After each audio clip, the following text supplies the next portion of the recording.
Miami to Washington, D.C., where our guest is leading a new exciting project which tries to unite two parts of the city, not just with urban regeneration, but with a community engagement project. So without further ado, please welcome on stage Scott Kratz. Thank you, Daniel. Appreciate it. Excellent. Good evening, everybody. Thank you for the honor of inviting me here today. And it's my great pleasure to share the story of the 11th Street Bridge Park in about 20-25 minutes. For the last 12 years, it's been my honor to be working with the community to really take on a once-in-a-lifetime opportunity to transform old, aged-out infrastructure into a new park that will physically and metaphorically bridge the nation's capital in Washington, D.C. But this park has become so much more than a park. It's become a larger effort to ensure that the residents, local communities, are the ones who can benefit from it. So what I thought I'd do tonight is I'll give a little overview, or at the beginning, of all of our community engagement strategies. We've had over 1,000 meetings with the community, so local residents have informed every single step of this project. I'll show you some of our latest renderings, because it's very exciting. We're at 100% design, so it's an exciting time to share this as we break ground next year. And then I'll end with our larger effort to build a more inclusive and equitable city, and repair some of the damage that's been done through decades of disinvestment. So first, just to level set, this is a public-private partnership. I work for a nonprofit, appropriately enough, called Building Bridges Across the River in Washington, D.C. And we have sort of 5 key projects. We run the largest co-located nonprofits in the country. We have 14 nonprofits who are all co-located on a campus east of the river in Washington, D.C. We run a network of 7 urban farms, workforce center, the Skyland Workforce Center, but the largest project by far that we've ever taken on is the 11th Street Bridge Park. And the 11th Street Bridge Park is part of a larger trend, a larger movement, I would say, across North America and across the world. We're now tracking over 170 similar transformed infrastructure into park projects across North America. We're part of something called the Highline Network that has 47 transformed infrastructure into civic spaces and park projects across North America. It's been an amazing project to make sure that we're not all making the same mistakes at the same time across the country. But I encourage you to check out their website at highlinenetwork.org. But in DC, and I thought I'd set the stage here, we have 2 rivers in the nation's capital in America, the Potomac, that most people know, but we have a second river called the Anacostia River. And the Anacostia River has been this dividing line for generations. Divided the city by race, by health outcome. There's a 14.7-year life expectancy difference between black men and white men in the nation's capital. By wealth, there's an 81 times difference between the average household families of white families and black families in DC, 81 times. That's bonkers, that's bananas. And for us, we had this unique opportunity to take this old bridge, these bridges that reach the end of their lifespan, and instead of getting rid of all the old infrastructure, save part of it, extend the life of that initial federal investment, and transform it into a park by reusing the old piers and building a new deck that's on top, transform an old freeway bridge that held tractor trailers and cars and trucks into a new space that was designed by the community. And I can't emphasize that enough. The local residents have informed every single element of this park. And the larger park really sets its basis on, these are our 4 key table legs that stands up the entire project. Re-engaging residents with the Anacostia River. It was once one of the most polluted rivers in America, staging an enormous comeback. But to get people to care about the river, you need to bring them down to it. Improve public health for residents on both sides of the river that have the highest rates of type 2 diabetes, 41.9% adult obesity rate. There's only 1 grocery store serving 75,000 residents, a huge food justice issue. The goal that I think most viscerally connects with residents is this idea of bridging metaphorically and physically both sides of the river. And then finally, and I'll talk about this at the end of the presentation, how do we ensure that we're not just creating an anchor for economic development, but equitable and inclusive growth? So we started this project, I started this project, and I've been with it from the beginning 12 years ago. Sometimes these projects start with sort of fancy renderings, the big, bright, shiny thing. And at that point, sometimes the project's already 70, 80, 90% complete. And for a community that has east of the river is 92% African-American community that has been made a lot of promises, there's a huge trust deficit and a justifiable trust deficit. So it was important for us to start this work not with the bright, shiny pictures, but coming in and doing deep community engagement, spending 2 years, over 200 meetings with local residents saying, what do you think? Is this a dumb idea, good idea? In essence, asking for permission. And that was really critical because trust is about shared experiences over time and making sure that you're fulfilling your promises, right? And here I am, some white guy from Capitol Hill. I live near the bridge, but sort of coming into a community and like, who's this guy, right? And is this going to be one more failed promise? So it was really important to get that buy-in early. And then and only then ask, well, okay, since there seems to be some enthusiasm for the project, this was back in 2013, what should be on the park?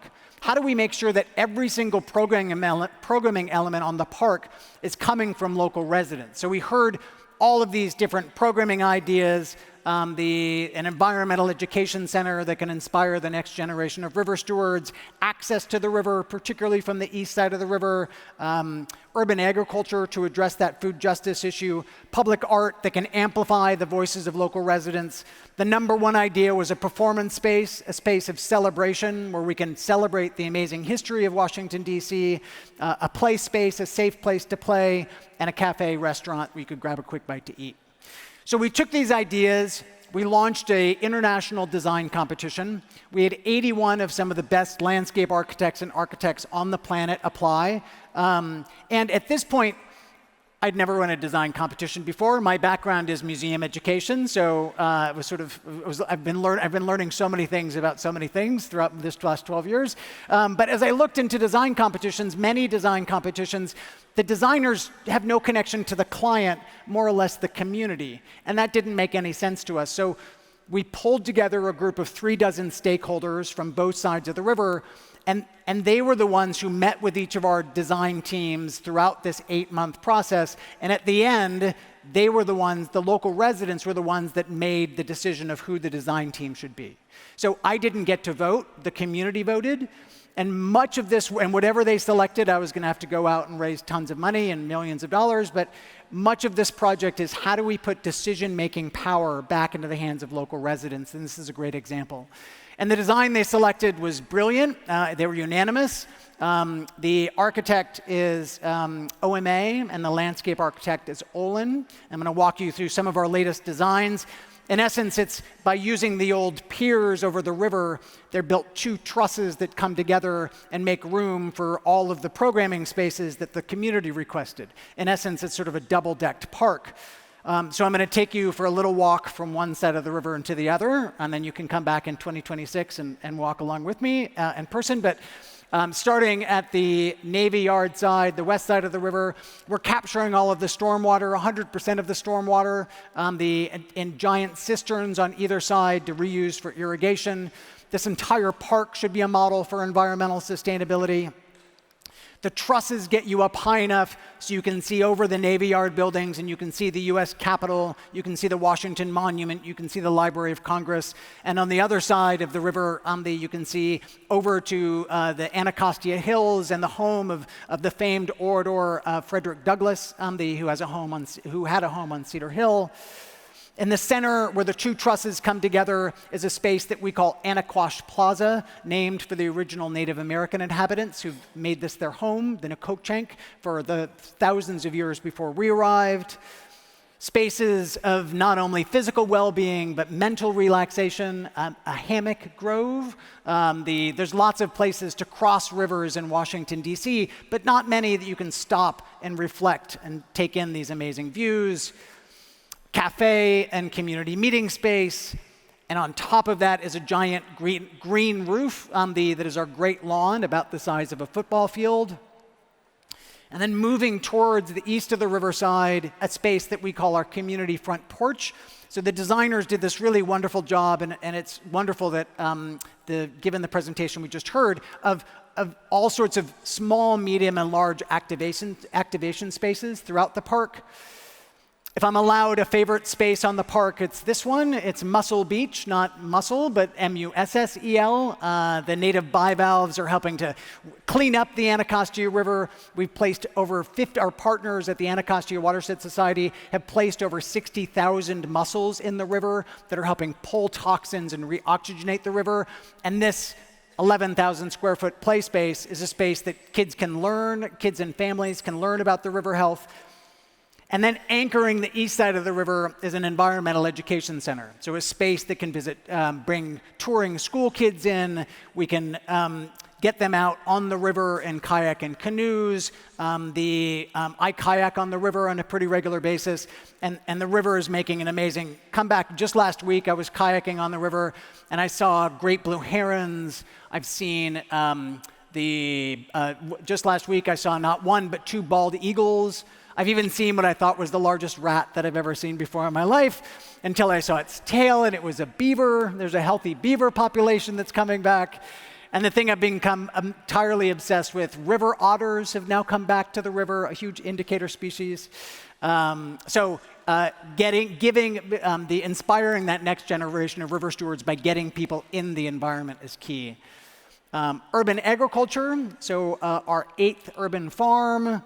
And then all told, it's about 7 acres over the river itself. We're using that old infrastructure. So where are we now? I'm happy to share with you all that we're at 100% design. We're finalizing all of our permits. Our partners at the District Department of Transportation will solicit for our general contractor in the next couple of months.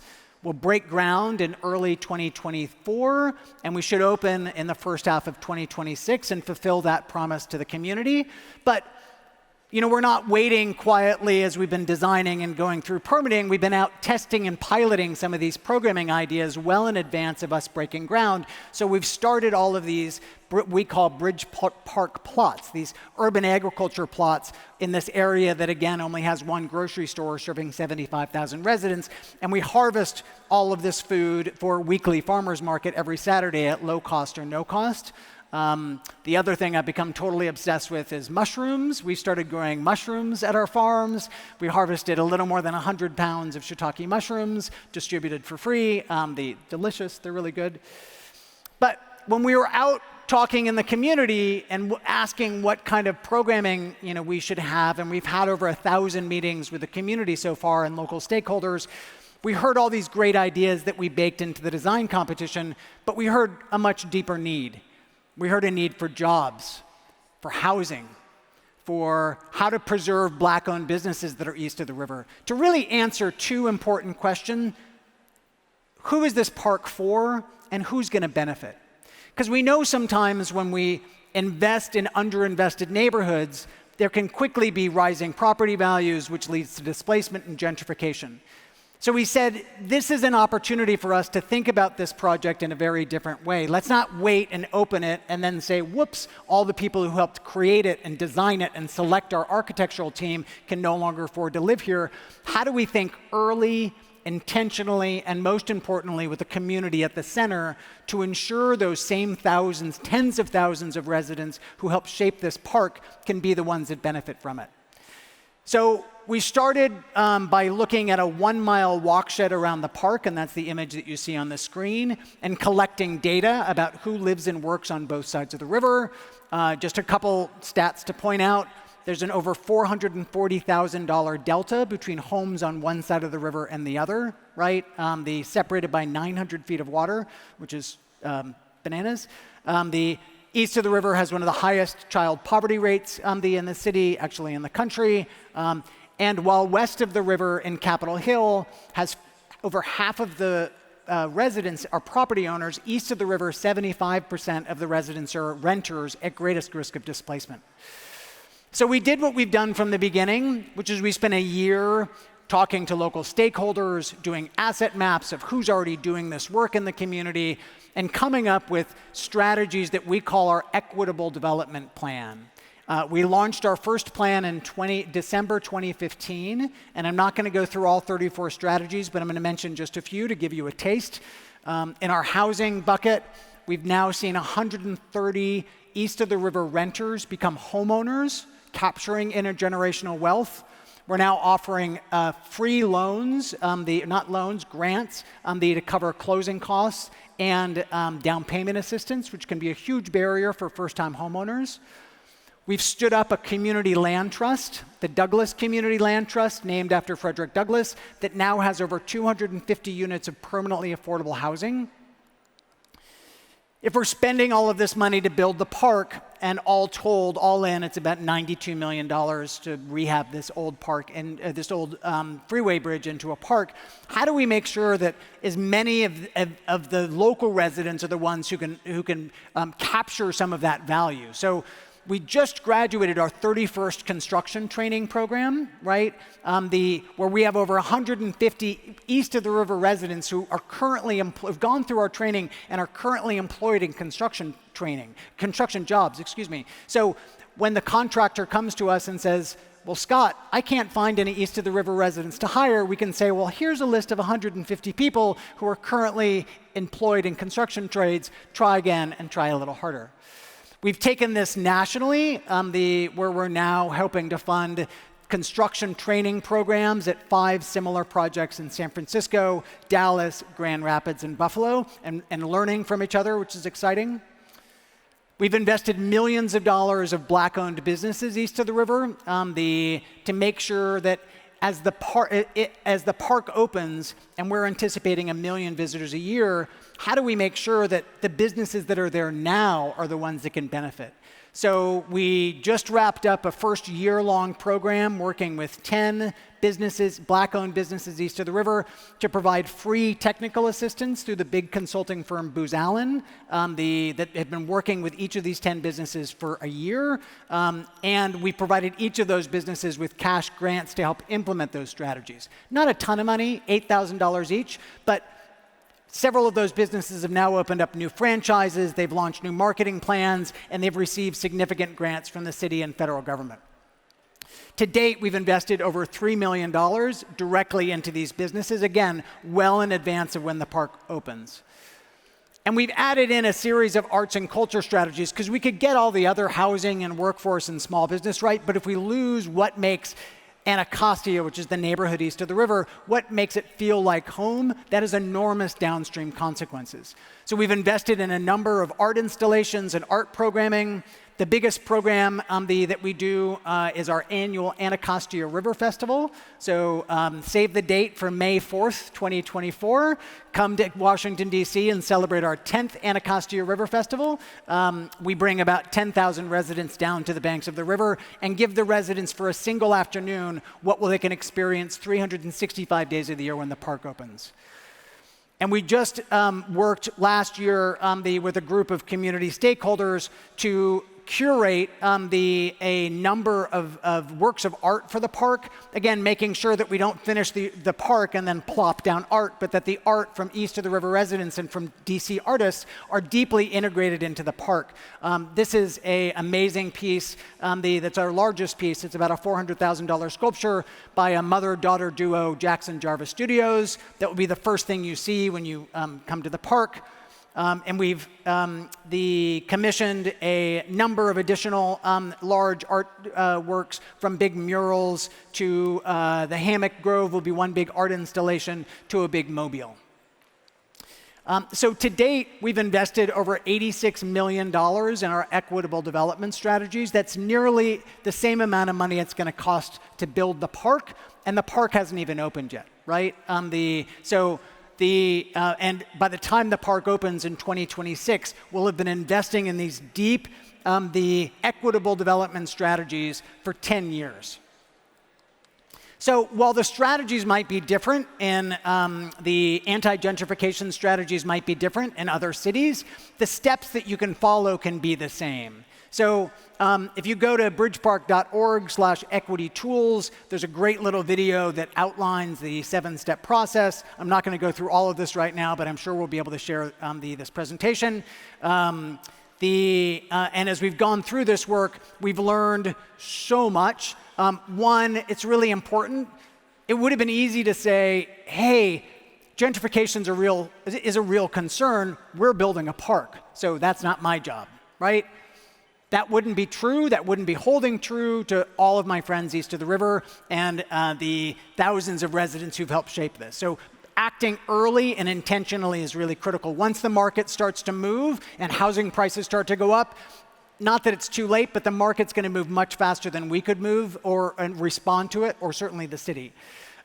Making sure at every step that it's local residents that are driving this process is key. And I keep coming back to this because it's important. There's this great quote that a colleague of mine in Atlanta said that change moves at the speed of trust, right? That trust is fragile. It needs to be watered. It needs to be cared for, and one needs to fulfill your promises. Making sure that you're not doing all of this work yourselves.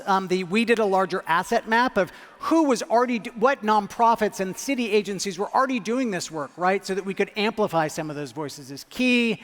And then finally, the last couple things to mention we know what gets measured gets done. So from the beginning, we've been working with a senior evaluation team from the Urban Institute to most importantly, document this work, but have a feedback loop of telling us what are we getting right, what are we getting wrong, and we're able to course correct.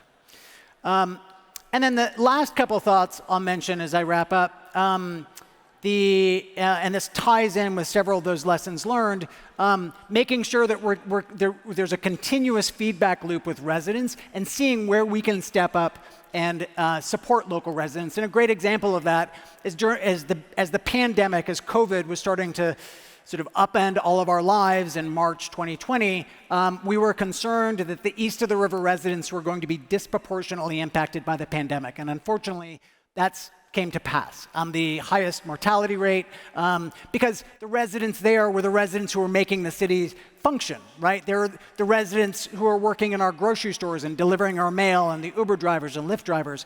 So we pulled together with 3 other amazing nonprofits to launch what became the largest privately funded unconditional cash transfer program that's ever been attempted in the United States. We provided $5,500 in cash, no strings attached, to 650 families, weekly groceries, monthly dry goods, connecting them with navigators, distributed over $3.5 million in the course of about a year and a half, all of which evaluated and studied by the Urban Institute. What does an unconditional cash transfer program have to do with building a bridge? Kind of nothing but everything, right? I mean, it's making sure that we're constantly asking ourselves, where can we step up? Where can we support the community? And never losing sight of who this park is before and who needs to benefit. So I'll wrap up by saying this is all my contact information. Encourage you to reach out. In 2026, when we open on July 4th, 2026, this is going to be an invitation when America is celebrating the 250th anniversary. It probably doesn't sound that old to maybe you here, but to us it's a big deal.